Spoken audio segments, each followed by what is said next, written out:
DNT molekulunun müəyyən bir hissəsində 2 qat hidrogen rabitələrinin sayı 3 qat hidrogen rabitələrinin sayından 2 dəfə çoxdur. Ümumi hidrogen rabitələrinin sayı 252 olarsa, timin nukleotinin sayını tapın. Biz bilirik ki, adenin və timin arasında 2 hidrogen rabitəsi var. Guanin və sitozin arasında isə 3 hidrogen rabitəsinə rast gəlinir. Və məsələ şərtində adenin və timin arasındakı hidrogen rabitə sayı guanin və sitozin arasındakı hidrogen rabitə sayından 2 dəfə çoxdur. Deməli, burada biz verilən adenin və timini 2 hissə götürmüş olacağıq. 2 dəfə çox olduğu üçün guanin və sitozin isə 1 hissə götürmüş olacaq. Ümumi hidrogen rabitələrinin sayı 252 olarsa, nə qədər timin nukleotda olar? X sayda. Buradakı hidrogen rabitələrimizi saydıqda 1, 2, 3, 4, 5, 6, 7.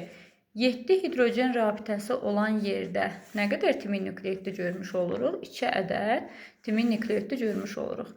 Bu zaman x bərabərdir. 252 vur 2 bölünsün 7. X bərabər elər. 252-dən 7-ni ixtisara apararıq.